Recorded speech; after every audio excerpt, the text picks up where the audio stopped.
నిర్లక్ష్యం చేయకండి.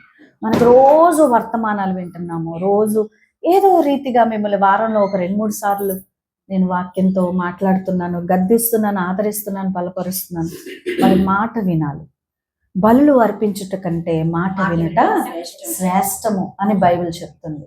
ఎప్పుడు దేవుని యొక్క ప్రభావాన్ని మన జీవితంలో చూడగలమంటే దేవుని వాక్యాన్ని క్రియారూపకంగా మన జీవితంలో అన్వయించుకున్నప్పుడు ఆయన యొక్క సన్నిధిని మనం దించుకోగలము. ఆమేన్.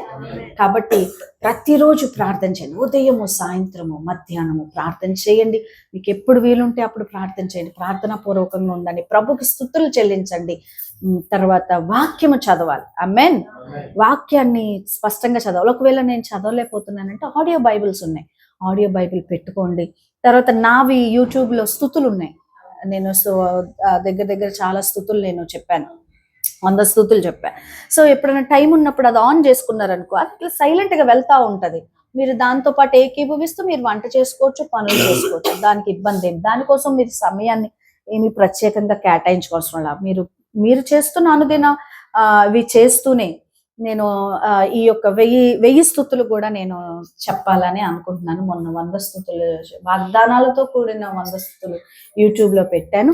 1000 స్తుతులు కూడా మరి నేను చేసి పెట్టాలనుకుంటున్నాను. అయితే నేను ప్రత్యేకంగా కొన్ని పెట్టుకున్నాను. అది లేయకి ఇచ్చాను, అవన్నీ టైప్ చేసి పంపించింది. అది నేను మళ్ళీ చెయ్యాలి. ముందనమ్మా, హ్యాపీ న్యూ ఇయర్ అమ్మా. చాలా సంతోషం. కాబట్టి నేను 1000 స్తుతులు కూడా చేసి మీకు ఆడియోస్ నేను పంపించినప్పుడు అది చక్కగా సేవ్ చేసుకొని మీరు రోజు అది ఓపెన్ చేసుకొని మీరు పొద్దున్నే పెట్టుకున్నట్లయితే అది మీకు వస్తుంది. ఆమేన్. ఈరోజు వాక్యంలోనికి వెళ్ళిపోదాం. గలతీలకు రాసిన పత్రిక. ఈ వారం ఎంతమంది సంతు బైబిల్ చదివావా? నువ్వు జనవరి 1 చదివావా? 2వ తారీఖు చదివావా? సంధ్య చదివామ్మా? Very good. శాంతి చదివావా? రైట్. నువ్వు చదివావా? విజయ చదవలేదు. అయ్యయ్యో, పెద్ద రెడ్ మార్క్ అన్నమాట చదవకపోతే. మహి నువ్వు చదివావా? చదవలేదు. మరి చదవకపోతే ఎట్లా చెప్పండి? నేను తల్లిదండ్రులకు ఒక మాట చెప్తున్నాను. పిల్లల్ని నేను గద్దించినప్పుడు మీరు బాధపడద్దు, ఫీల్ అవ్వకండి. ఎందుకంటే మీరు నాకు ఆత్మీయ పిల్లలు ఎలాగో వాళ్ళు కూడా నాకు ఆత్మీయ. కాబట్టి నేను పిల్లల్ని గద్దించినప్పుడు, యవనస్తులను గద్దించినప్పుడు దయచేసి తల్లిదండ్రులు ఫీల్ అవ్వకండి. ఎందుకంటే నాకు ఎటువంటి కక్ష విభేదం ఉండదు, పిల్లల ఆత్మీయతలు ఎదగాలని చెప్పి. హల్లెలూయా. సో మరి ఇప్పుడు యవనస్తులు, నువ్వు చదివావా జాన్ వెస్లీ? అయ్యయ్యో, అసలు ఏ బైబిల్ ఏది నీకు? బైబిల్ ఏది? లేవమ్మా వీళ్ళకి బైబిల్స్. మరి అయ్యైనా తేవాలి కదా. ఏనా విజ్జు బైబిల్ ఏది? చిన్ను నీదేది బైబిల్? చిన్న బైబిల్స్ ఉన్నాయి కదా, ఇవ్వండి. ఇప్పుడు ఉన్నాయి కదా, ఇవ్వండి. పిల్లలు బైబిల్తో రావాలి చర్చికి. బైబిల్తో పట్టుకొని చర్చికి వచ్చినప్పుడు దేవునికి మహిమ వస్తుంది. ఆమేన్. హల్లెలూయా. ఈరోజు వాక్యంలోనికి మనం వెళ్ళిపోదాం. గలతీలకు రాసిన పత్రిక, అందరూ లేఖనం తీయాలి. గలతీలకు రాసిన పత్రిక 2వ అధ్యాయము 20వ వచనాన్ని చదువుకుందాం. గలతీ 2:20.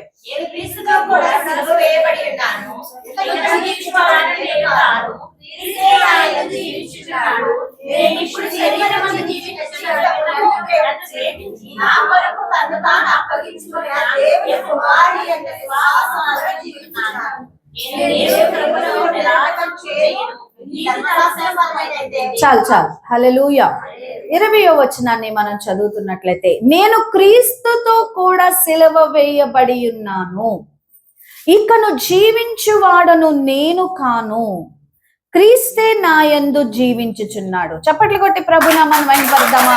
ఒక భక్తుడు, ఒక నరహంతకుడు, ఒక దేవుని యొక్క యేసుక్రీస్తుని నమ్మిన వారిని చెరసాలలో వేయించి రాళ్లతో కొట్టి ప్రాణాలను తీసిన ఒక పరిసయ్యుడైనటువంటి సౌలు దేవుడు దర్శనమిచ్చాక, యేసు ప్రభు వారు తన వెలుగులో ప్రత్యక్షత ఇచ్చాక, మనిషి మార్చబడిన తర్వాత ప్రభు కొరకు జీవిస్తూ ఏ మార్గములో ఉన్న వారిని హింసించాడో, ఏ మార్గములో ఏ విశ్వాసములో ఉన్న వారిని గాయపరిచాడో అలాంటి వ్యక్తిని దేవుడు పిలిచినప్పుడు తన హృదయాన్ని మార్చుకున్న తర్వాత ఆయన ఇస్తున్న సాక్ష్యం ఏంటి? దేవుని కొరకు బ్రతుకుతూ అనంటే, నేను క్రీస్తుతో కూడా సిలువ వేయబడి ఉన్నాను. హల్లెలూయా. ఎవరితో సిలువ వేయబడి ఉన్నాడంట? ఎస్. అంటే ఏంటి? సిలువ వేయబడి ఉన్నానంటే ఏంటి? క్రీస్తుతో కూడా సిలువ వేయబడి ఉన్నాను అని అంటే ఏంటంటే, సిలువ దేనికి మనకి కనిపిస్తుంది అని అంటే, యేసు ప్రభువారు తన ప్రాణాన్ని మన కొరకు అర్పించేశాడు. సిలువలో ఆయన శరీరము హ్యాంగ్ అయింది, వేలాడబడింది. అంటే మరణము, క్రీస్తు యొక్క మరణం కనిపిస్తుంది. ఇప్పుడు మన శరీరం ఏమవ్వాలంట? మరణించాలి. మీ శరీరేచ్ఛలను. అందుకని మరి పౌలు చాలా స్పష్టంగా రోమీలకు రాసిన పత్రిక 8వ అధ్యాయం అంతా కూడా ఆయన చెప్పేది ఏంటంటే, శరీరానుసారమైన మనస్సు ఆత్మకు వ్యతిరేకంగా పనిచేస్తుందట. శరీరానుసారమైన మనస్సు మరణము, ఆత్మానుసారమైన మనస్సు జీవమును కలిగి ఉన్నది. ఆమేన్. హల్లెలూయా. సో ఇప్పుడు క్రైస్తవులు, మనం అందరం క్రైస్తవులం, క్రీస్తుని అంగీకరించిన వారం, క్రీస్తు యందు విశ్వాసం ఉంచిన వారం, క్రీస్తు యందు విశ్వాసం ఉంచిన వారం మనం ఇంకనూ శరీరముతో బ్రతకకూడదు. ఆమేన్. శరీరమును ఏం చేయాలంట? సిలువ వేయాలంట. అపోస్తలుడైన పౌలు అన్నాడు, ఈ శరీరాన్ని ఏం చేయాలంటే సిలువ వేయాలి. క్రీస్తుతో కూడా సిలువ వేయబడి ఉన్నను, ఇక జీవించువాడను నేను కాను, క్రీస్తే నాయందు జీవించుచున్నాడు. ఆమేన్. ఇప్పుడు జీవించువాడను నేను కాదు, ఇక జీవిస్తున్నది పౌలు కాదు, ఇక జీవిస్తున్నది నడుస్తున్నది పౌలు కాదు, క్రీస్తు జీవించాలి. ఆమేన్. అయితే నేను ఇప్పుడు శరీరమందు జీవించుచున్న జీవితం నన్ను ప్రేమించి నా కొరకు తన్ను తాను అప్పగించుకొనిన దేవుని కుమారుని యందరి విశ్వాసము వలన జీవించుచున్నాను. Praise the Lord. యేసయ్య నామానికి మహిమ కలుగును గాక. ఆమేన్. ఇప్పుడు జీవించుచున్న ఈ జీవితం ప్రతి ఒక్క విశ్వాసికి నేను తెలియచేస్తున్నది ఏంటి అని అంటే, క్రైస్తవుడా, నువ్వు జీవిస్తున్న జీవితము ఎవరి కోసం?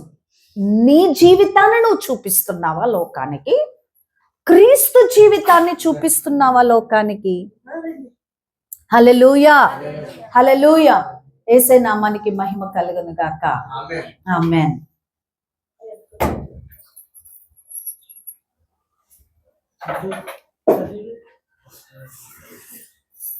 చాలా సంతోషం. వందనాలు. దేవుని ప్రియమైన బిడ్డలారా, నన్ను ప్రేమించి, ఇప్పుడు జీవించుచున్న జీవితము నన్ను ప్రేమించి నా కొరకు తన్ను తాను, క్రీస్తు ఏం చేశాడంట? మనల్ని ప్రేమించాడంట. ఆమేన్. క్రీస్తు ప్రేమ నుంచి మనల్ని ఎడబాపేది ఏమిటి? క్రీస్తు మనల్ని ఎంతో ప్రేమించాడు, తన ప్రాణము పెట్టి ప్రేమించాడు. చాలాసార్లు యవనస్తులు వారి ప్రేమను తెలియచేసుకోవడానికి చేతులు కాళ్ళు కోసుకొని రక్తంతో ఉత్తరాలు రాస్తారు. ఇప్పుడు ఎవరు రాయట్లేదులే, కానీ ఇదివరకు రోజుల్లో మేము చిన్నప్పుడు చాలా వినేవాళ్ళం. బ్లడ్తో ఉత్తరం రాస్తే ఇంకంతే, ఇంకా ప్రేమ చాలా గట్టిదన్నట్టు. దేవుని ప్రియమైన బిడ్డలారా, యేసు ప్రభువారు మన కొరకు శిలువను మరణించి ఆయన ప్రేమను మన కొరకు వెల్లడిపరిచాడు. క్రీస్తు ప్రేమ మనకు సిలువలో తెలియచేయబడుతుంది, వెల్లడిపరిచాడు ఆయన ప్రేమను. He loves us so much. ఆయన మనల్ని ఎంతో ప్రేమిస్తున్నాడు. మీ ప్రతి ఒక్కరిని ఆయన ప్రేమిస్తున్నాడు. ఆయన ప్రేమిస్తున్నప్పుడు మీ ఆలన పాలన కూడా ఆయన ఖచ్చితంగా చూస్తాడు. అయితే ఆయన ప్రేమను మీరు ఎక్కడ కనుగొనగలరంటే, క్రీస్తు సిలువ పైన కనుగొనగలరు. మీ కొరకు ప్రత్యామ్నాయంగా నీ కోసం ప్రాణం పెట్టిన దేవుడై ఉన్నాడు. ఆమేన్. సో ప్రేమించి నా కొరకు తన్ను తాను అప్పగించుకొనిన, ఏటట? ప్రేమించి ఏం చేశాడంట? తన్ను తాను ఎవరికి అప్పగించుకున్నాడు? తన్ను తాను మనకు అప్పగించుకున్నాడు. యేసు మన కోసం కదా చనిపోయింది. అంటే ఏమంటున్నాడంటే పౌలు, నేను జీవించుచున్న ఈ జీవితం నన్ను ప్రేమించి తన్ను తాను అప్పగించుకున్న దేవుని కుమారుని యందలి ఆయన యందు విశ్వాసం వల్ల. హల్లెలూయా, హల్లెలూయా. ఇప్పుడు తన్ను తాను యేసుక్రీస్తు ప్రభువారు ఎవరి కోసం అర్పించబడ్డారు అంటే నీ కోసము, నా కోసము. He gave himself to us. ఏంటి రీజన్ ఏంటి అని అంటే because he loves us so much. ప్రేమ అనేది ఇతరుల యొక్క అవసరతలను ముందలు పెట్టేది. అర్థమవుతుందా మీకు? ప్రేమ అనేది, ఇప్పుడు భర్త భార్యను ప్రేమించాడు అని అంటే, భర్త భార్య నువ్వంటే నాకు చాలా ఇష్టమే అని చెప్పినప్పుడు అర్థం ఏంటంటే ఆమె అవసరతలు తనకంటే ముందల పెట్టుకోవాలి. అది ప్రేమ అంటే. భార్య భర్తను ప్రేమించింది అంటే తన అవసరతలు దీనికంటే ముందల పెట్టుకోవాలి. వారి యొక్క మనస్సును అర్థం చేసుకొని, వారి యొక్క వాళ్ళని మనం బాగా ఇష్టపడుతున్నామంటే వారి మనస్సుకి నచ్చినట్లు బిహేవ్ చేయటమే. అర్థమవుతుందా మీకు? యేసుక్రీస్తు ప్రభువారు అట్లా బిహేవ్ చేశారు. He humbled himself. ఆయన పశువుల పాకలో ఆయన జన్మించి అంత దీనుడుగా జన్మించాడు. ఎందుకు అనంటే ఆయన నిన్ను ప్రేమించి నీ ప్రతి పరిస్థితిని ఆయనకు ముందలగా పెట్టుకున్నాడు. క్రీస్తు యేసునందు మహిమలో నీ ప్రతి అవసరాన్ని దేవుడు తీరుస్తున్నాడు. ఎందుకు అంటే ఆయన నిన్ను ప్రేమిస్తున్నాడు. సిలువ గొల్గొతా కొండపైకి సిలువ మోసుకుంటూ వెళ్ళాడు అంటే నిన్ను ప్రేమిస్తున్నాడు. తన్ను తాను అర్పించుకున్నాడు, తన్ను తాను చనిపోయాడు, తన్ను తాను త్యజించుకున్నాడు. మరి ఈ రోజుల్లో ప్రేమ అట్లా ఉండట్లేదండి. ఈ రోజుల్లో ప్రేమ ఎక్కడన్నా ఉందండి ఇజ్రాయెల్ గారు? లేదు. ఈ రోజు ప్రేమ నేనే ఫస్ట్ ఉండాలి, నా మాటే వినాలి, నేనే, నా తర్వాతే నువ్వు, కానీ నువ్వంటే నాకు చాలా ఇష్టం. ఉత్తు మాటలొద్దు.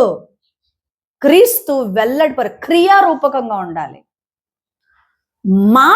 యాక్చువల్లీ మాట చాలా విలువైనది. మాట రూపం దాల్చాలి, క్రియారూపం దాల్చాలి. యేసు ప్రభువారు అదే చేశారు. మాట వెలుగు కమ్మని పలుకగా వెలుగు కలిగిన మాట క్రియారూపకంగా లేకపోతే ఆ మాట వ్యర్థమైపోతుంది. అర్థమవుతుందా మీకు చెప్పేది? మాట ఒక పనిగా ముందలకి రాకపోతే ఆ మాట వ్యర్థమైపోతుంది. దేవుని ప్రియమైన బిడ్డలారా, అయితే పౌలు అంటున్నాడు, ఇక జీవించువాడను నేను కాను, నా యందు క్రీస్తే జీవించుచున్నాడు. So Paul is absent.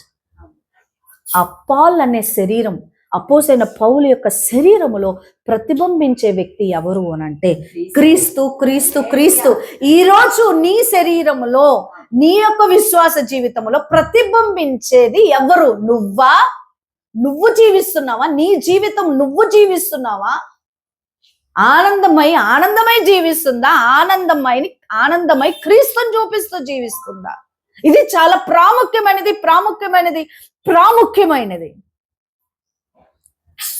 త్యజించడం, క్రీస్తు వలె త్యజించడం అనేది చాలా ప్రాముఖ్యం.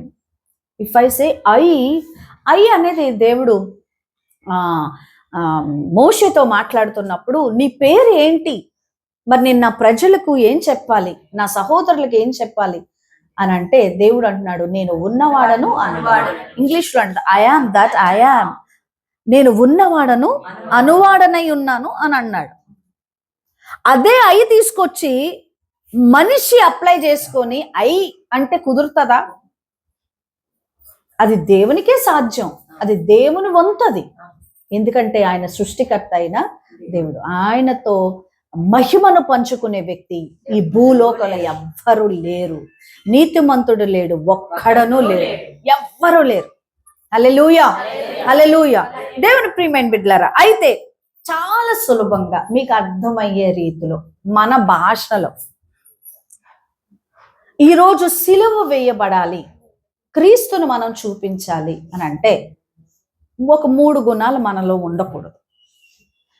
హల్లెలూయా. ఒక 3 గుణాలు. మీరు హృదయానికి ఈ వాక్యం తీసుకోగలిగితే ఈ సంవత్సరం మీకు సమాధానం వస్తుంది.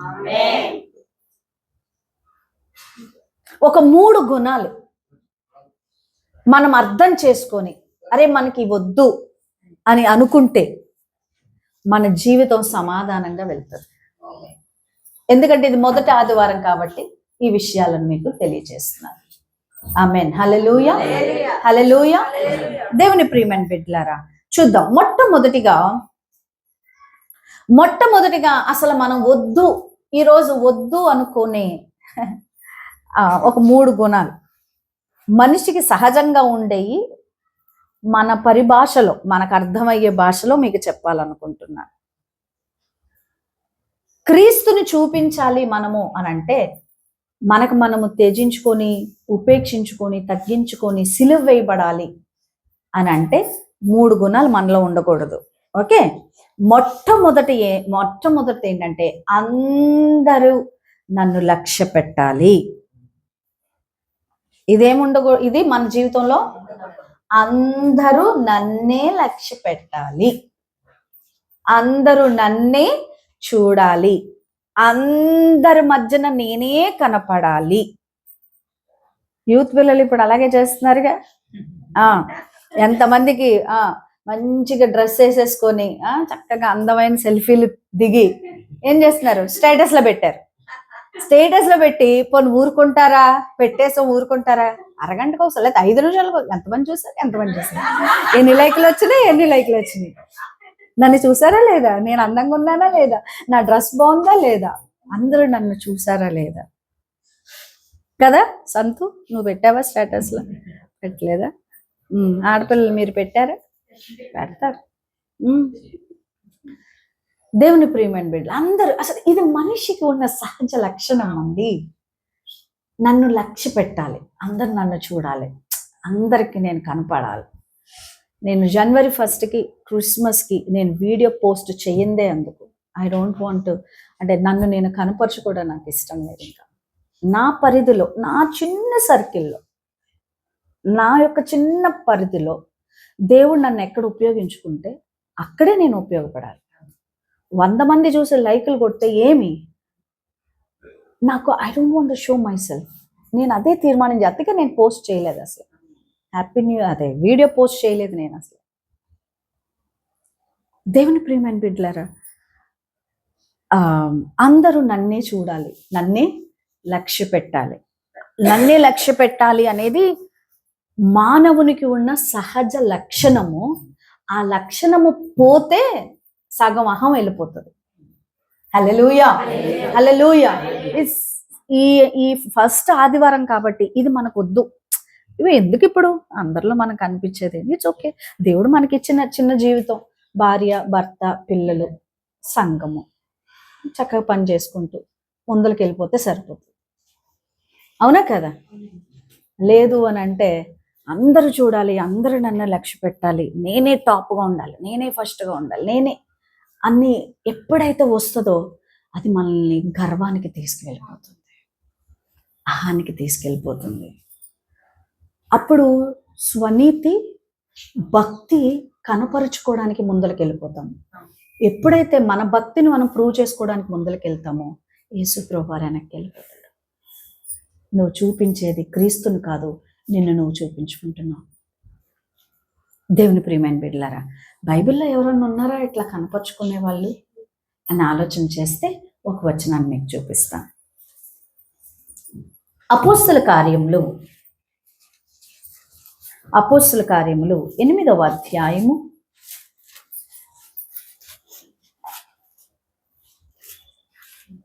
9వ వచనం చదవండి.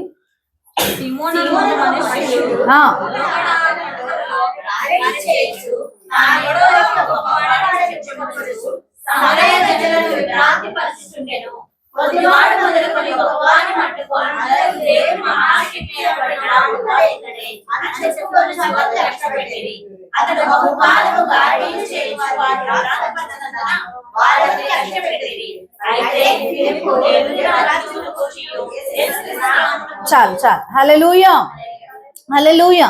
ఈ సీమోను అనే సీమోనను ఈ గారడి వాడట ఫిలిప్ దగ్గర వాక్యం విన్నాడు. అర్థమవుతుందా? ఫిలిప్ మీ అందరికీ తెలుసు. సమరయ ప్రాంతంలో ఫిలిప్ దగ్గర వాక్యము విని వాక్యాన్ని అంగీకరించి ప్రభువుని అంగీకరించిన వ్యక్తిగా తన గారడీలు అన్నీ వదిలి ప్రభునందు విశ్వాసం ఉంచాడు. అయితే 11వ వచనం, అతడు బహుకాలము గారడీలు చేయుచు వారిని విభ్రాంతి పరిచినందున వారు అతనిని లక్ష్య పెట్టిరి. ఏం చేస్తాడట? ఈయన సెంటర్ ఆఫ్ అట్రాక్షన్ గా ఉండి గారడీలు చేసిన వల్ల ప్రజలందరూ ఆయన మీదే చూసి లక్ష్య పెట్టారంట, అతన్ని చూశారట. ప్రజలందరూ నన్ను చూడాలి అని వాళ్ళందరూ లక్ష్య పెట్టేలాగా గారడీలు చేసేవాడట. దేవుని ప్రియమైన బిడ్డలారా, అలా గారడీలు చేయడం బట్టి అందరూ ఆయనకి ఏం చేశారంట? లక్ష్య పెట్టారట. అయితే అదే సమయంలో మనం కింద వచనాలను మనం చూస్తే అపోస్తలుడైన పేతురును యోహాను మరి వారి మధ్యకు వెళ్ళి వారు మారు మనసు పొందారు, క్రీస్తును అంగీకరించారు. మరి క్రీస్తు తెలుసు అప్పటికి, మారు మనసు పొందేటప్పటికి ఎవరు? గారడివాడు, సంఘములో చేర్చబడ్డాడు, వాక్యము తెలిసిన వ్యక్తి. అయితే ఇతడు అందరూ నన్ను చూడాలనుకుంటుంటే ఇప్పుడు అక్కడికి ఎవరు వచ్చారట? పేతురు వచ్చాడు. పేతురు వచ్చిన వెంటనే ఈయన లక్ష్య పెట్టకుండా అందరు ఏం చేస్తున్నారు? పేతురు ఇంకా చూస్తున్నారు, యోహాను ఇంకా చూస్తున్నారు, దేవుని యొక్క సేవకులు ఇంకా చూస్తున్నారు. చూస్తుంటే ఇప్పుడు వాళ్ళ వైపు ఎందుకు చూస్తున్నారు? వాళ్ళ దగ్గర ఉన్న విద్య నా దగ్గర కూడా ఉంటే నా ఇంకా చూస్తారు కదా. అర్థమవుతుందా? When you show Christ in your life, ప్రజలు క్రీస్తునే చూస్తారు. కానీ క్రీస్తును కొంచెం పక్కన పెట్టి నిన్ను నువ్వు కనపరుచుకోవాలనుకుంటే ఎన్ని విద్యలు కావాలో తెలుసా నీకు? కుయుక్తులు, విద్యలు, ఎన్నేమో ఆలోచనలు, దాని కొరకు ఎన్నో తిప్పలు, ఇవన్నీ పడాలి. అలా తిప్పలు పడుతున్నాడు ఎవరు? సీమ. చూద్దాం 18వ వచనాన్ని మనం చదివినట్లయితే, అపోస్తలుల చేతులుంచుట వలన సీమోను చూచి వారి ఎదుట ద్రవ్యము పెట్టి, నేనెవరి మీద చేతులుంచుతునో వాడు పరిశుద్ధాత్మను పొందినట్లు ఈ అధికారము నాకీయుడని చెప్పెను. దేవునికి స్తోత్రం. అయితే ఇతడు ఏం చేస్తాడు? గారడివాడు ఆల్రెడీ వాక్యాన్ని అంగీకరించి సంఘములో చేర్చబడిన తర్వాత అంటున్నాడు, వీళ్ళు చేతులుంచి ప్రార్థన చేస్తే వారు పరిశుద్ధాత్మను పొందుతున్నారు. ఎవరి? దైవ సేవకులు, అపోస్తలులు, క్రీస్తు కొరకు చనిపోయిన వారు, క్రీస్తు కొరకు కుటుంబాలని సైతం పక్కన పెట్టి దేవుని కొరకు పని చేస్తున్నవారు. వారు ప్రార్థన చేస్తుండగా పరలోకము ఓపెన్ అవుతుంది, పరిశుద్ధాత్మ దేవుడు దిగుతున్నాడు కిందకి, దేవుడు కార్యము జరుగుతుంది. పేతురు యోహాను కనపరిచేది పేతుర్ని కనపరుచుకోవట్లేదు, యోహానును కనపరుచుకోవట్లేదు, కానీ క్రీస్తుని కనపరుస్తున్నారు. పరిశుద్ధాత్మ దేవుని సంఘములోనికి దించుతున్నారు వాళ్ళు. అయితే ఇది చూసి వాళ్ళు ఎప్పుడైతే ప్రార్థన చేసి పరిశుద్ధాత్మను వారు పొందుతున్నారో వెంటనే ఆ కార్యము చూసి విభ్రాంతి నొంది ఆశ్చర్యపడి ఇప్పుడు సీమోన్ అనుకుంటున్నాడు, అరే ఇది నాకు కూడా వస్తే బాగుండు. అప్పుడు అందరూ నన్ను చూస్తారు, పేతురుని చూసే వాళ్ళు నన్ను చూడాలి. ఏమంట ఈ కొత్త సంవత్సరం? అందరూ నన్నే లక్ష్య పెట్టాలి, నన్నే చూడాలి అనేది కొంచెం తీసి పక్కన పెట్టాలి. క్రీస్తు స్వరూపంలోనికి మార్చబడ్డానికి ప్రయత్నం చేద్దాం. మన తలలు ఆయన పాదాల దగ్గర పెట్టి నువ్వు కనపడయ్యా నా జీవితంలో అని చెప్తాం. ఆమేన్, హల్లెలూయా. అర్థమవుతుంది? ఎంతమంది తీర్మానం చేసుకుంటారు? ఎస్, దేవునికి మహిమ, యేసయ్యకి మహిమ. మీ జీవితం ద్వారా దేవునికి మహిమ వస్తుంది. ఆమేన్, హల్లెలూయా. అయితే ఇతడు ఏం చేస్తున్నాడంట? ద్రవ్యం ఇచ్చి కొనుక్కోవాలనుకుంటున్నాడు ఆ వరాన్ని. చూద్దాం ఏమని. ద్రవ్యం ఇచ్చి 20వ వచనం, అందుకు పేతురు, నీవు ద్రవ్యం ఇచ్చి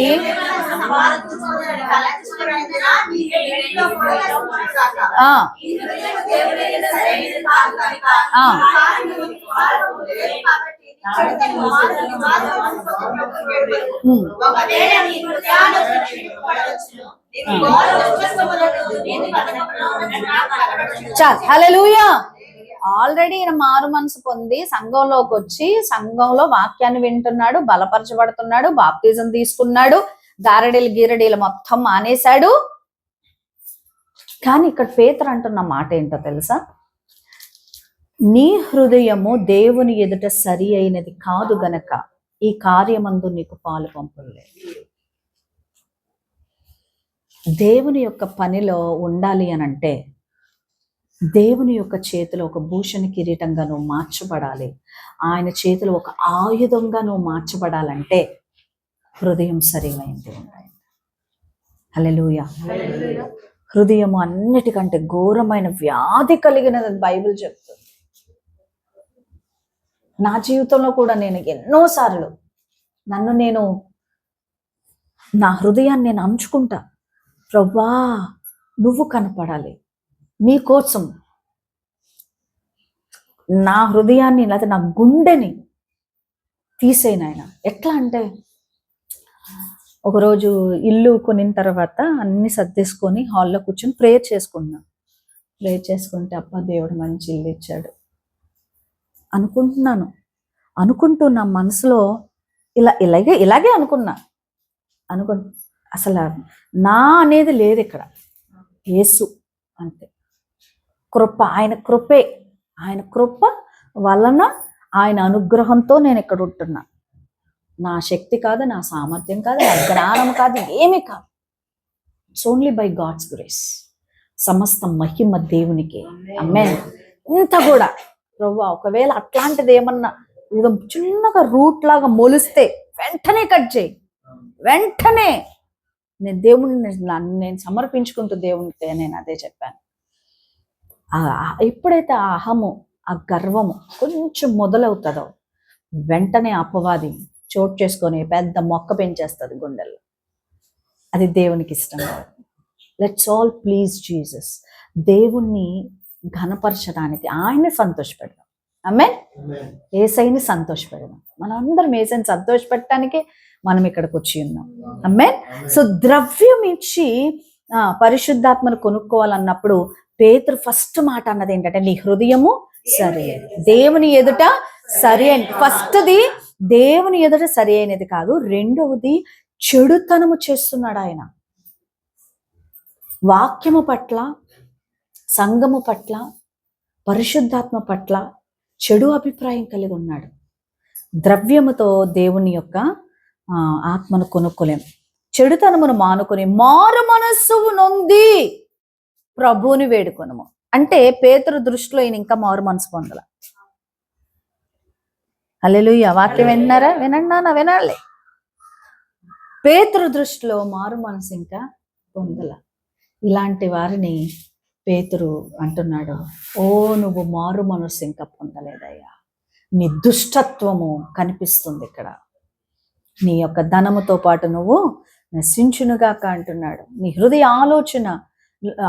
హృదయాలోచన క్షమించబడవచ్చును, నీవు ఘోర దుష్టత్వమును దుర్నీతి బంధకములో ఉన్నట్టు. ఎలా ఉన్నాడంట? దుర్నీతి. అలాగా నన్ను లక్ష్య పెట్టాలి, నన్నే చూడాలి, నేనే ప్రాముఖ్యం అట్లా అనుకునే వారి హృదయములో ఏమున్నదంట? దుష్టత్వం ఉన్నది. అదేం చేయాలి? ఈరోజు తీసే, పీకు పారే. ఆమేన్. యేసయ్యకే మహిమ. Humble yourself. దీన మనస్కులై ఆయన పాదాల దగ్గర తగ్గించుకుందాం. ఒకసారి మనం చూద్దాం లూకా రాసిన సువార్త 14వ అధ్యాయము 11వ వచనాన్ని మనం చదివినట్లయితే, తన్ను తాను హెచ్చించుకొను ప్రతివాడును తగ్గింపబడును, తన్ను తాను తగ్గించుకుని వాడు హెచ్చింపబడనని చెప్పాను. చప్పట్లు కొట్టి ప్రభు నామాన్ని మహిమపరుద్దాం.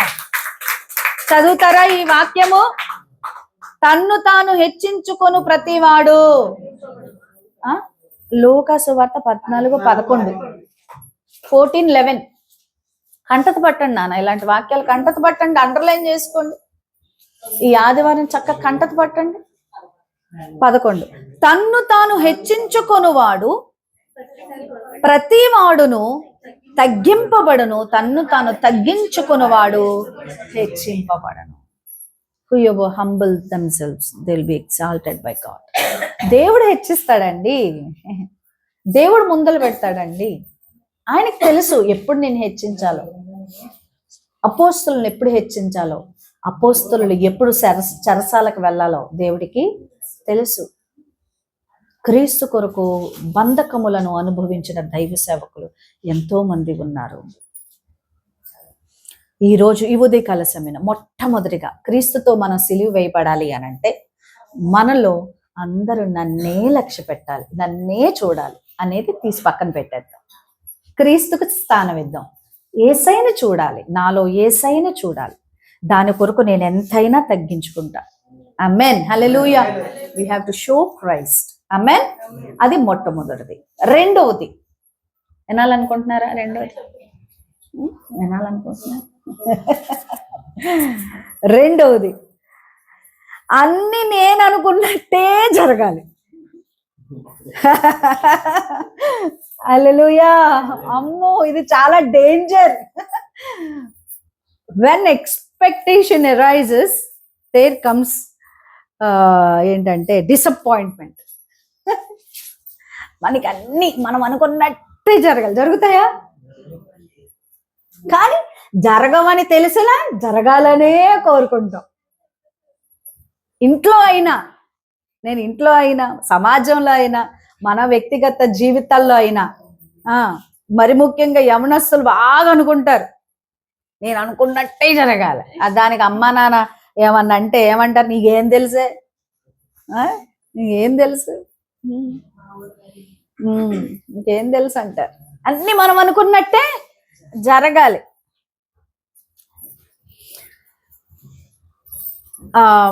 కాలువ ఒక గ్రేట్ రివర్ చక్క నీట్గా ఫ్లో అవుతుందంట. చక్కగా తెల్లని వాటర్ ఇలా వెళ్తున్నాయి. రివర్ ఎప్పుడు కూడా ఫ్లో అవుతూ ఉంటుంది కదా. ఫ్లో అవుతుంటే అక్కడ ఒక పెద్ద పెద్ద గుట్టలాగా పోయబడిన రాళ్ళు, ఇంత పెద్ద రాళ్ళు. ఏంటి నాన్న ఇంకా వాక్యం చూపించలా? ఏం కావాలి మీకు? వాక్యం వినండి, చూడండి. నేను చూపించినప్పుడు వాక్యం చదవండి. ఒక నీరు పారుతుందంట. కాలువ ఏం చేస్తుంది? పారుతుంది. పారుతుంటే అక్కడ పెద్ద పెద్ద స్టోన్స్ వేయబడ్డాయంట, రాళ్ళు. అయితే రాళ్ళు చాలా గట్టిగా పెద్దగా ఉంటాయి కదా. వేయబడితే ఆ రాయి అనుకుంటుందంట, ఓ సోస్ని, నువ్వు ఎంత మృదువైన దానివి. దేన్ని అనుకుంటుంది? నేలని.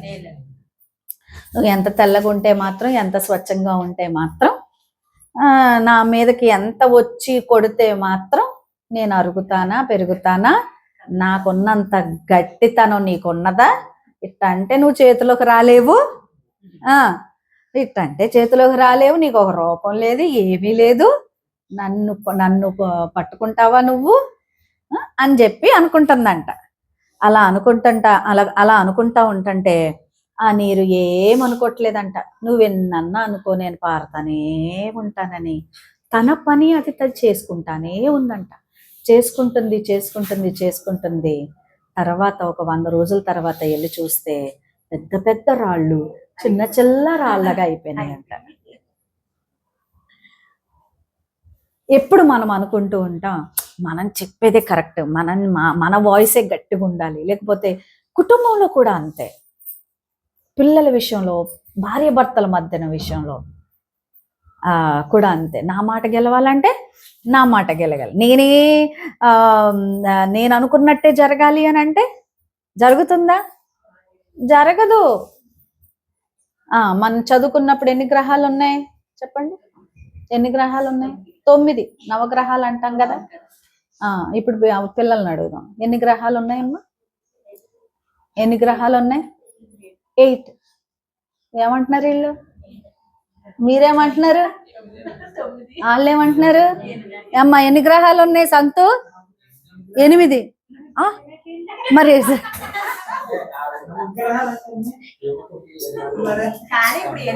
చెప్తున్నారు, అది అక్కడే మరి అక్కడే వచ్చింది, మరి అదే రైటు. వీళ్ళు ఇప్పుడు ప్లూటో లేదండి, 8 ఉన్నాయి, మనం చదువుకున్నప్పుడు 9. అర్థమవుతుందా ఇప్పుడు? అర్థమవుతుందా? ఎవరిని రైట్ అంటాం? మన చదువుకున్నాం, మనం రైట్. ఇప్పుడు వీళ్ళు చదువుకుంటున్నారు, వీళ్ళు రైట్. ఏం చేస్తాం చెప్పండి? మనం అనుకున్నట్టు అన్ని జరుగుతాయా? మన సౌఖ్యంలోనే అన్ని జరుగుతాయా? జరగవు. అది అసలు మనం యాక్సెప్ట్ చేయాలంతే. కొంతమంది యాక్సెప్ట్ చెయ్యరు, అది అందుకే వస్తుంది.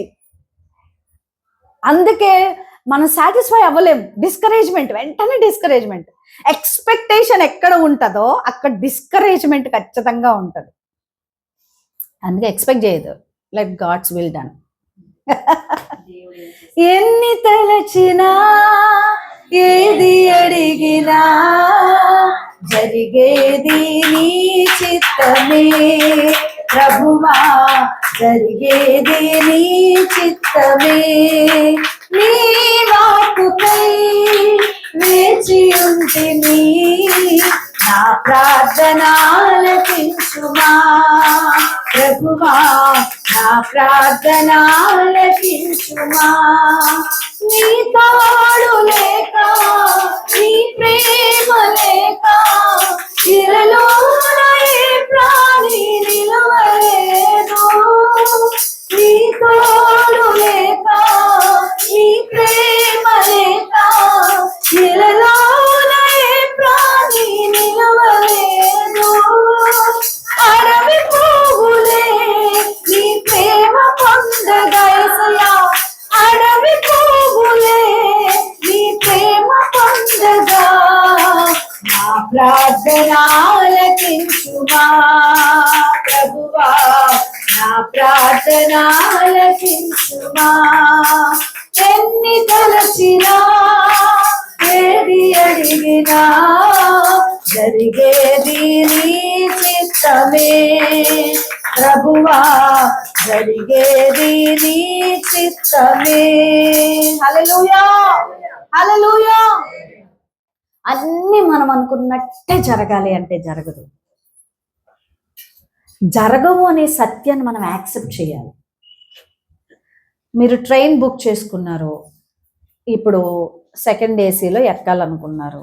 మీకు అదే B3 B2 ఏదో చెప్తారు, పలానా ట్రైను పలానాది భోగి B2లో ఆగుతుంది అన్నప్పుడు మీరు వెళ్ళి ఎక్కడి నుంచి ఉంటారు? B2 దగ్గర నుంచి ఉంటారు, రైల్వే స్టేషన్. అవునా కాదు? ఇప్పుడు నేను B2లో నుంచున్నాను, కరెక్ట్గా నా ఎదురుగుండా తలుపు ఆగాలి, నా ఎదురుగుండా తలుపు తీయబడాలి, అప్పుడు నేను చక్కగా మెట్టెక్కాలి అనుకుంటాం. ఎక్స్పెక్ట్ చేయం కదా. కొంచెం ముందులో కొంచెం వెనకాలో ఆగుతుంది, కొంచెం ముందలకు నడవాలో కొంచెం వెనక్కి నడవాలో జరుగుతుంది కదా. జీవితంలో కూడా అంతే.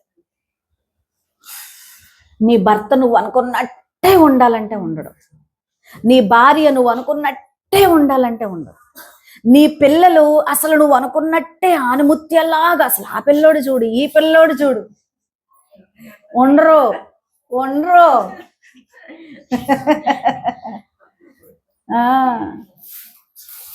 దేవుని ప్రియమైన బిడ్డలారా, ఎందుకు ఈ విషయాలు తెలియచేస్తున్నానంటే, ఎవరికి వారినే వ్యక్తిగతంగా దేవుడు సృష్టించాడు. ఎవరి అభిప్రాయం వాళ్ళకు ఉంటది.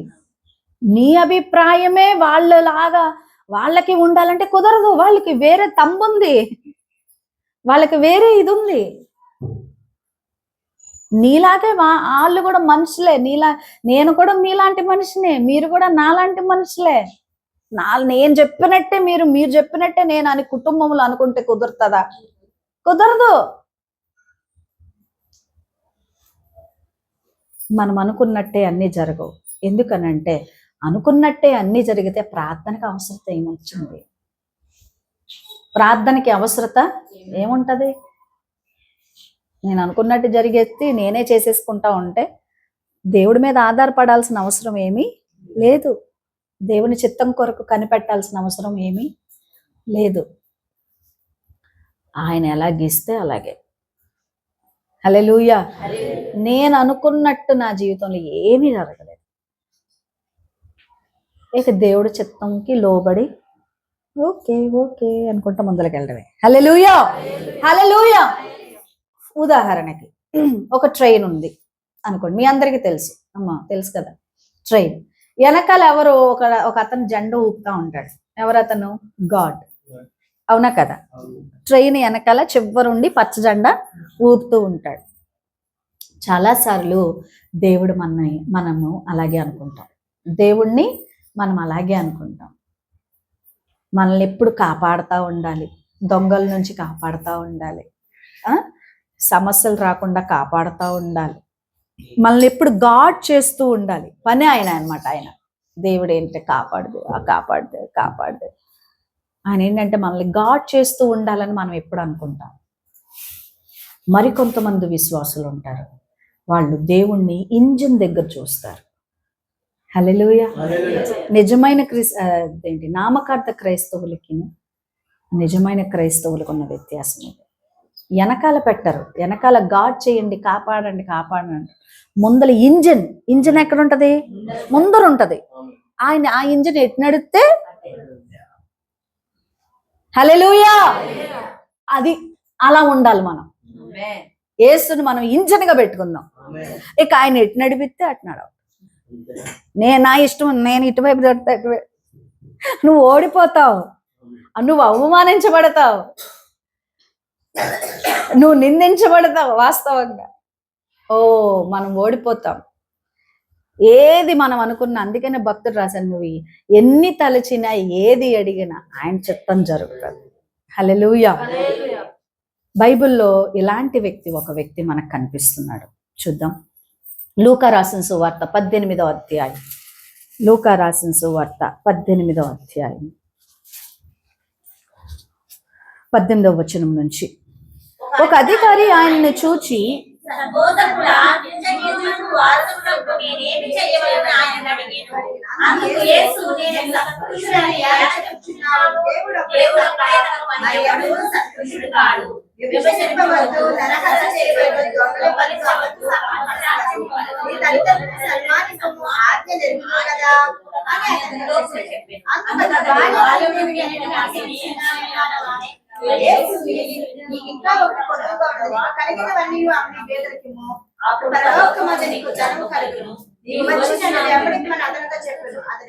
చాలు. హల్లెలూయా. ఇప్పుడు ధనవంతుడు, ఒక యవ్వనస్తుడు, ఒక ధనవంతుడు, రిచ్ యంగ్ రూలర్ అని బైబిల్ చెప్తుంది. హి సో రిచ్, చాలా ధనవంతుడు ఆయన, రిచ్ మ్యాన్, యంగ్ రూలర్ అట. Is a ruling person. ఆయనంట యేసు దగ్గరకు వచ్చాడంట ఒకరోజు. యేసు దగ్గరకు వచ్చి ఏమంటున్నాడంటే, సద్బోధకుడా, నిత్య జీవానికి వారసులుగా అవ్వాలంటే ఏం చేయాలి? నిత్య జీవానికి వారసులంగా మేము వెళ్ళాలంటే ఏం చేయాలంటే ఆయన అన్నాడు, వ్యభిచరించొద్దు, నరహత్య చేయొద్దు, దొంగలించొద్దు, అబద్ధ సాక్ష్యం పలకొద్దు, తల్లిదండ్రులను సన్మానించము. ఆమేన్. ఈ పాయింట్ నేను చెప్పాలనుకుంటున్నాను. తల్లిదండ్రులను సన్మానించండి, దీర్ఘాయుష్ని దేవుడిస్తాడు. తల్లిదండ్రుల అక్కరలను తీర్చండి, తల్లిదండ్రుల అవసరతలు ఏంటో గమనించండి. నిస్వార్థంగా మిమ్మల్ని ప్రేమించేది తల్లిదండ్రులు ఒక్కళ్ళే.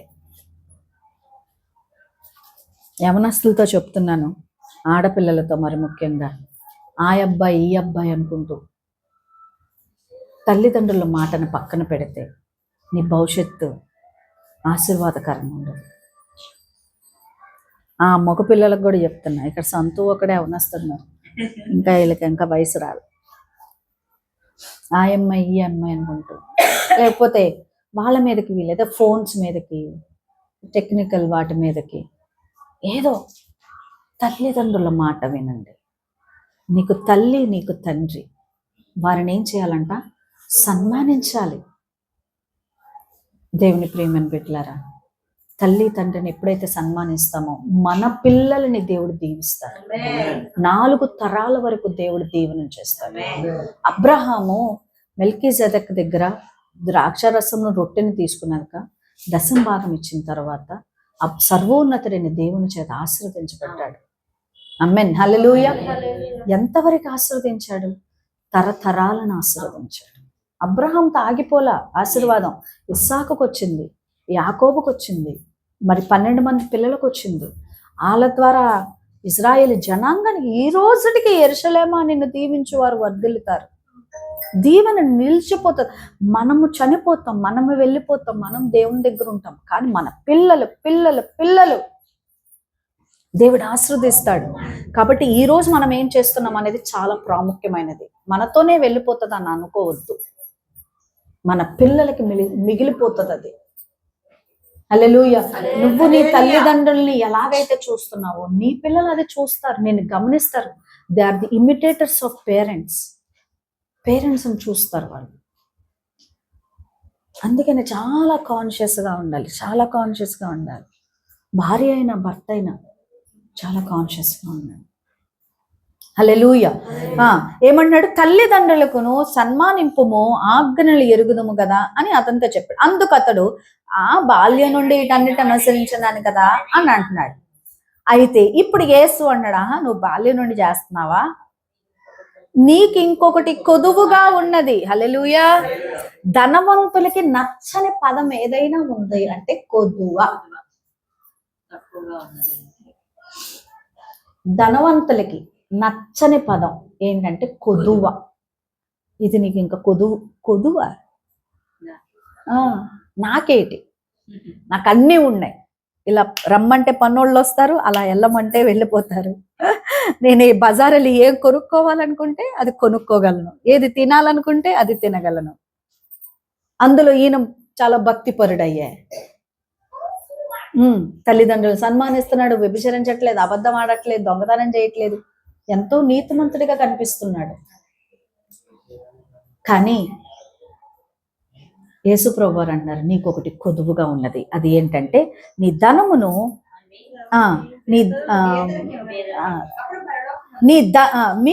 నీకు కలిగి ఉన్నది అన్నీ అమ్మి ఎవరికి ఇమ్మన్నాడు? బీదలకిమ్ము, అప్పుడు పరలోకమందు నీకు ధనము కలుగును. అంటే నువ్వు ఈ లోకంలో ధనం కలిగి ఉన్నావు ఓకే, కానీ నీకు ఎక్కడ లేదు. మనం ఎక్కడ సమకూర్చుకోవాలి? Yes, this is truth. ఇది ట్రూత్.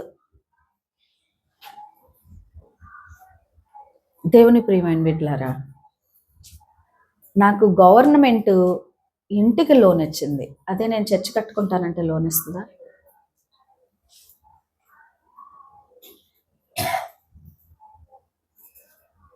అంటే దేవుడు తక్కువవాడా? నేను అదే అనుకున్నా, ప్రభువా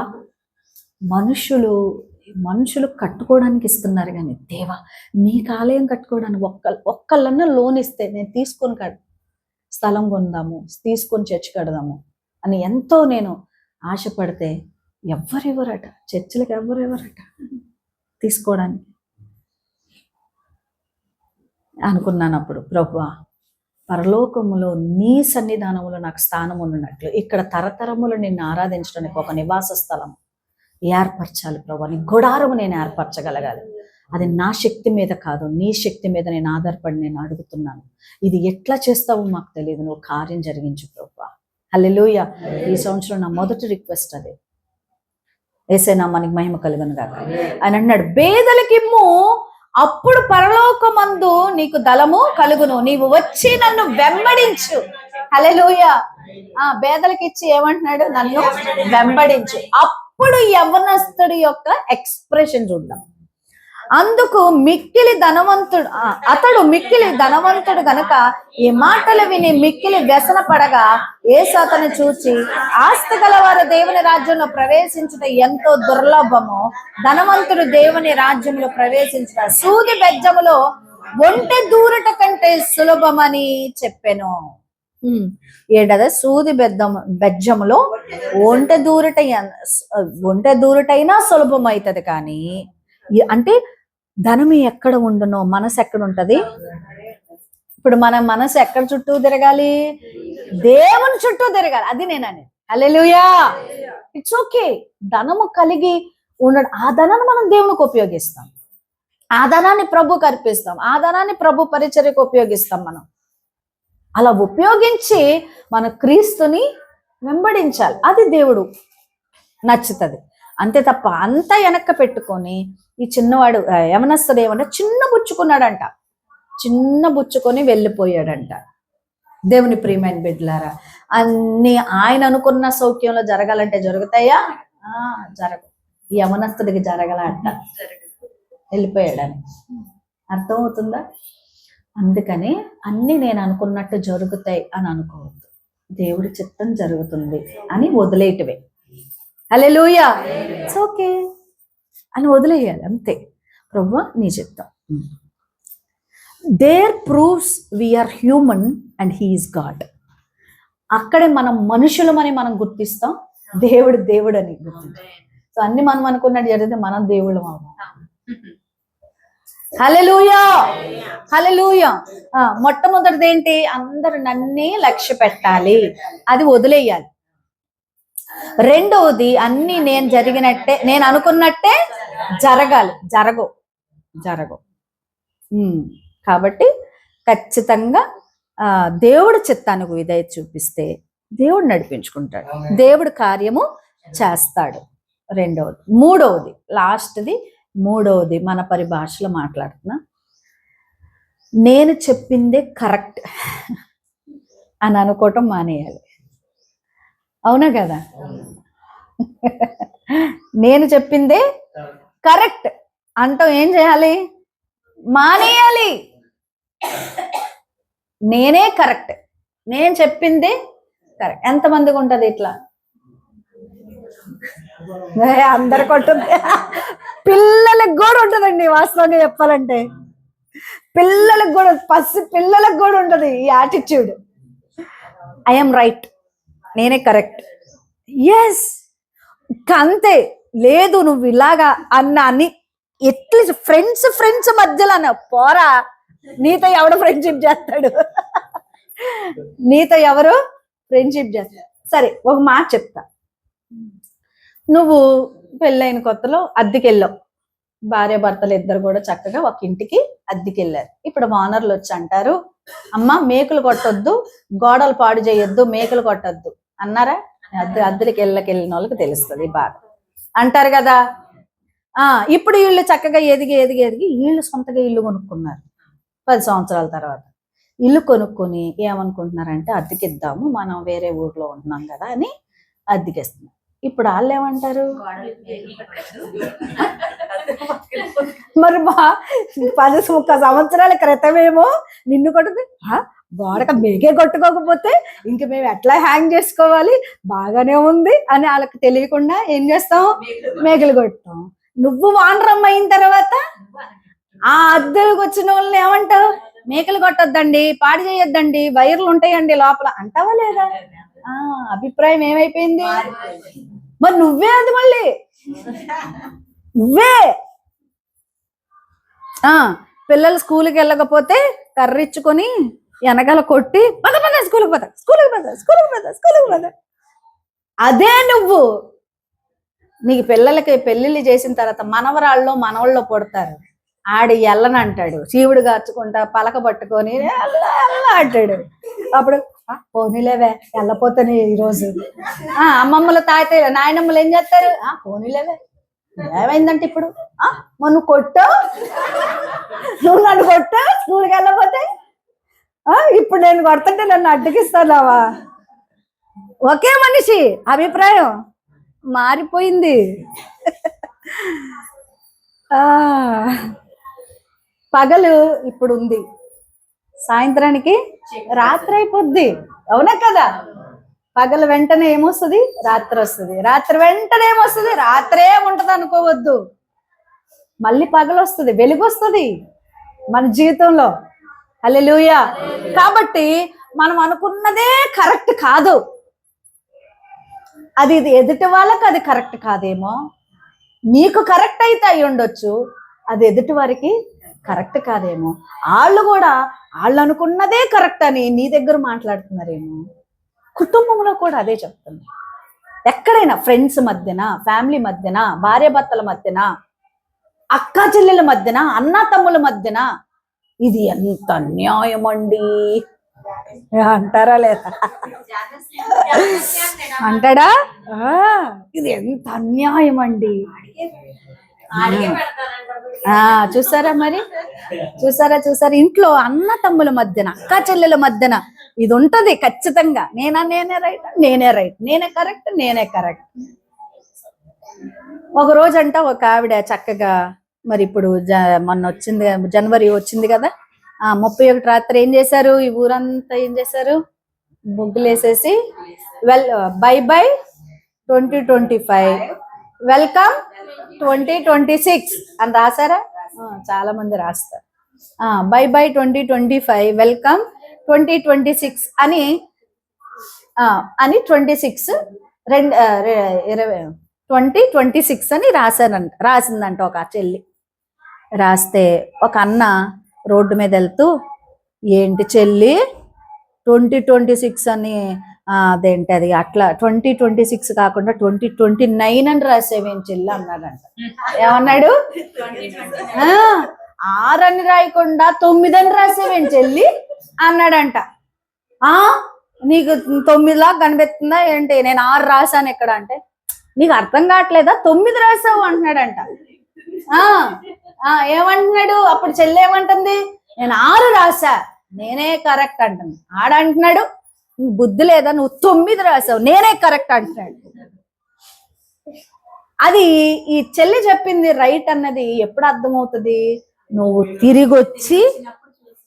తిరిగి వచ్చి ఏమున్న స్థానంలో నుంచోని, అప్పుడు ఆ పరిస్థితిని చూస్తే, అక్కడ అక్షరాన్ని చూస్తే, నెంబర్ని చూస్తే అది 6 అని నీకు కనిపిస్తుంది. అర్థమవుతుందా? హల్లెలూయా. కాబట్టి నేనే కరెక్ట్ అనేది కొంచెం పక్కన పెడదాం ఈ నూతన సంవత్సరంలో. అది ఎప్పుడైతే పోతుందో, భార్య భర్తల మధ్యన కూడా అంతే, నేనే కరెక్ట్ అంటే నేనే కరెక్ట్. అది ఎప్పుడైతే పక్కన పెట్టి, నేను ప్రేమ అంటే ఏమన్నాను, ఎదుటివారి అవసరతను ముందల పెట్టాలి. అర్థమవుతుందా? ఎదుటివారి అవసరతని ముందలు పెట్టడం, అంతేగాని నువ్వు ముందలకు పెట్టుకోవడం, అది అసలు ప్రేమే కాదు. అసలు 1% కూడా ప్రేమ లేదు. ఆ రిలేషన్షిప్ అనేది ఎప్పుడు కూడా ప్రేమతో ఉండాలి. అది హల్లెలూయా. ఆ బ్యూటిఫుల్ వే ఆఫ్ ఎక్స్ప్రెషన్ ప్రేమ అనేది. ఓకేలే, నాకు ఇష్టం లేదు కానీ నీకు ఇష్టం కదా, నేను చేస్తా. హల్లెలూయా. అది నాకు ఇష్టం లేదు, నీకు ఇష్టం కాబట్టి నేను చేస్తా, నీకు ఇష్టం కాబట్టి నేను తీసుకెళ్తా. ఇది ప్రేమ. ఎదుటివారి అవసరం, మనకిష్టమైన వ్యక్తి యొక్క అవసరతను ముందల పెట్టడమే. తర్వాత ఆ వ్యక్తిని వ్యక్తిగా స్వీకరించాలి. నీలాగా ఎలా మారిపోతారు వాళ్ళు? హల్లెలూయా. అర్థమవుతుందా నేను చెప్పేది? యేసుక్రీస్తు ప్రభు వారు కూడా అలాగే. అయితే యేసుక్రీస్తు జీవితంలో కూడా, ఆయన ఈ లోకంలో జీవించినప్పుడు యేసు ప్రభు వారు ఒక మాట అంటే, యేసు ప్రభు వారు ఒక మాటే కరెక్ట్ అని అంటే, మరొక గుంపు మా మాటే కరెక్ట్ అని ఎదురుగుండా నిలబడిన వారు ఉన్నారు. ఎవరు వాళ్ళు అంటే ఫారిసీస్, పరిసయ్యులు. తామే నీతిమంతులమని. హల్లెలూయా. వాళ్ళు ఏమనుకునే వాళ్ళంట? తామే నీతిమంతులని అనుకునేవారంట వారి హృదయములో. ఓసారి మనం చూద్దామా? మార్కు సువార్త 3వ అధ్యాయము, మార్కు సువార్త 3వ అధ్యాయము 1 నుంచి 6 వచనాల వరకు చదువు.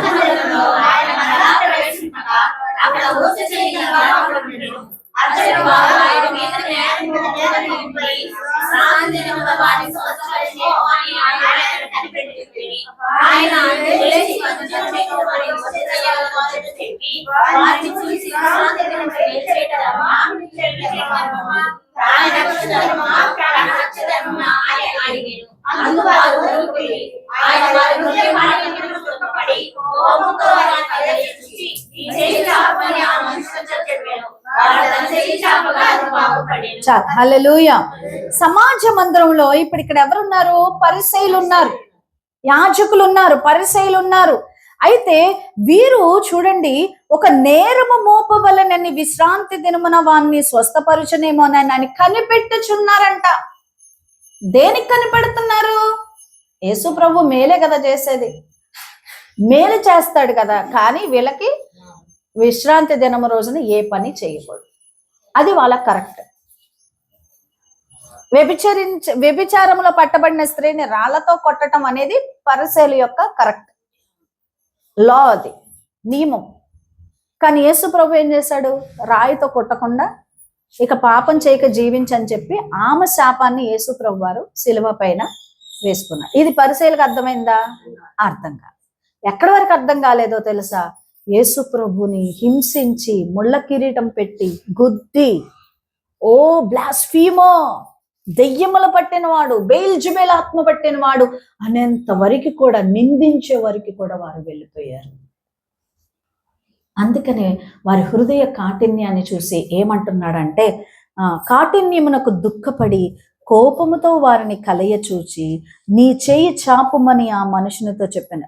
అయితే దేవుడు ఏమంటున్నాడు? ఈ విశ్రాంతి దినమున మేలు చేయుట ధర్మమా, కీడు చేయుట ధర్మమా? విశ్రాంతి దినమున ఏ పని చేయొద్దు అనేది మోజెస్ లా. నేను మోషే ధర్మశాస్త్రాన్ని నెరవేర్చడానికి వచ్చాను కానీ కొట్టివేయటానికి రాలేదన్న యేసు ప్రభుని మీద నేరం మోపటానికి, అంటే తామే కరెక్ట్ అని ప్రూవ్ చేసుకోవడానికి సమాజంలోనికి వచ్చేసారు పరిసయ్యులు. అయితే యేసు ప్రభు అడుగుతున్న ప్రశ్న, విశ్రాంతి దినం మేలు చేయట ధర్మమా, కీడు చేయట, ప్రాణరక్షణ ధర్మమా, ప్రాణ హత్య ధర్మమా? ఏం చెప్తారు చెప్పండి? విశ్రాంతి దినం నువ్వు అసలు ఏం చేయకూడదు మోషే ధర్మశాస్త్ర ప్రకారం. కానీ యేసు ప్రభు వారు అడుగుతున్నాడు, ప్రాణరక్షణ ధర్మమా, ప్రాణాన్ని హత్య చేయటం ధర్మమా? ఆయన వంశావళిలో రూతును పెట్టుకున్నాడండి. భర్త చనిపోయాడు, విధవరాలైంది. దాని తర్వాత బోయాజును తీసుకొచ్చాడు తన జీవితంలో. తామరను పెట్టుకున్నాడు, రాహాబును పెట్టుకుంది. మనం అడుగుతామా దేవుడిని? వీళ్ళు పాపలు, ఇళ్ళు వాళ్ళు అని అంటామా మనం? Can we question God? నువ్వే అంటే దేవుడి కంటే నువ్వు నీతిమంతురాలువా, నీతిమంతుడువా? అబ్బా అని అనుకునే బదులు దేవుడు ఆమెను ప్రేమించాడు, అతన్ని ప్రేమించాడు అనుకుంటే ఎంత శ్రేష్టం. నువ్వేమి దేవుడి కంటే నీతిమంతురాలువా నువ్వు తీర్పు తెచ్చడానికి? If God forgives whom we are, or not to forgive them. ఒక్క అడుగు స్టెప్ కిందకి దిగినంత మాత్రాన మనమేం పడిపోం. మనం నేర్చుకోవాల్సింది నేర్చుకుంటాం, దేవుడు మనల్ని పైకి లేపుతాడు. ఆమేన్. హల్లెలూయా, హల్లెలూయా. సో ఆయన వంశావళిలో ఇలాంటి ఆడోళ్ళని ఎందుకు పెట్టాడు అంటే, రూతున నాయనమ్మ అనుకోవాలనుకున్నాడు, అనుకుంది. అది దేవుని న్యాయం. ఓకే, ఆయన కంటే నీతిమంతులం కాదుగా మనం. We are not correct, God is correct. So నేనే కరెక్ట్ అనుకునేది పక్కన పెట్టాలి, సిలువేయాలి. ఏం చేయాలి? సిలువేయాలి. నేనే కరెక్ట్. అప్పుడు ఈగో స్పైక్ అవుతుంది. ఈగో ఎప్పుడైతే స్పైక్ అవుతుందో మనకు కోపం వస్తుంది. కోపం ఎప్పుడైతే వస్తుందో దేవుని నీతిని మనము జరిగించలేము. Like Christ. అందుకని యేసు ప్రభు వారు సౌలు దమస్కు మార్గంలో కనపడుతుంటే సౌలుతో అంటాడు, సౌలా సౌలా నువ్వేళ నన్ను హింసించుచున్నావు. నువ్వెవడు ప్రభువా అంటే, నువ్వు హింసించుచున్నా యేసు. మనము కనుక శరీరంతో బ్రతుకుతూ క్రీస్తుని చూపించలేకపోతే యేసును మనం హింసిస్తాం. కుటుంబం అనేది దేవుడు పెట్టిన ఒక అద్భుతమైన అదేంటది ఇన్స్టిట్యూషన్ లాంటిది. అది ఫ్యామిలీ. కుటుంబములో అన్నీ ఒకేలాగా ఉండవు. ఒకటి ముందర ఉంటుంది, ఒకటి వెనకాల ఉంటుంది. అర్థం చేసుకుంటూ, సరి చేసుకుంటూ, కట్టుకుంటూ వెళ్ళటమే అదే beauty of family. Wife and husband relationship కూడా అది. పిల్లల రిలేషన్షిప్ అంతే. దేవుని ప్రియమైన బిడ్డలారా, క్రీస్తుని సంఘంలో కూడా అంతే. క్రీస్తుని ముందలు పెడదాం, మనము ఒక అడిగి వెనకాల ఉందాం, క్రీస్తుని గెలిపిద్దాం, క్రీస్తుని చూపిద్దాం. పౌలు అందుకే అన్నాడు, ఇక జీవించువాడను నేను కాదు, నన్ను ప్రేమించి తన్ను తాను అర్పించుకున్న క్రీస్తునే నాలో జీవించుచున్నాడు. యేసయ్య నువ్వే జీవించాలి. చిన్న తీర్మానం చేసుకుందాం. ఈరోజు నన్నే లక్ష్య పెట్టాలి, నన్నే చూడాలనేది తీసేద్దాం. రెండవది, నా యొక్క పరిధిలోనే అన్ని జరగాలి, నేను అనుకున్నట్టే జరగాలి అనేవి జరగవు. నేనే కరెక్ట్ అనేది కూడా జరగదు. అన్ని ముందలకి వెళ్ళాల్సిందే. మనము అనేది పక్కన పెట్టేస్తే క్రీస్తు అనే వ్యక్తిని ముందల పెడితే అప్పుడు మనం హర్ట్ అవ్వం. హర్ట్ ఎవరికి వెళ్తుంది? యేసయ్యకి వెళ్తుంది. ఆయన చూసుకుంటాడు. ఆమేన్. హల్లెలూయా, హల్లెలూయా. కాబట్టి ప్రభువా నీకు నమ్మకంగా నేను జీవిస్తాను. ఆఖరిగా వచ్చిన ఒకసారి చదవండి, గలతీ 2:20. ఈ రోజు ప్రత్యేకంగా దేవుడు మనతో మాట్లాడుతున్నాడు.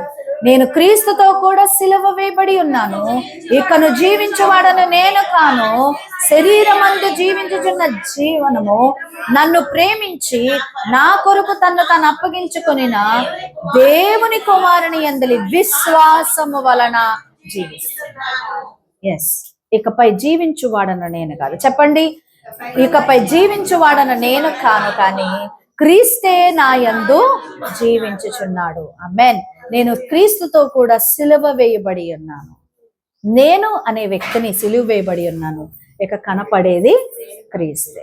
ఈ నూతన సంవత్సరంలో ఫస్ట్ ఆదివారములో ప్రభువా నా జీవితం అంతా నిన్ను కనపరిచి, నేను ఒక అడుగు వెనకుండి నిన్ను ముందలు పెట్టే కృపను నాకు దయచేయి ప్రభువా అని ప్రార్థన చేసుకున్నాను.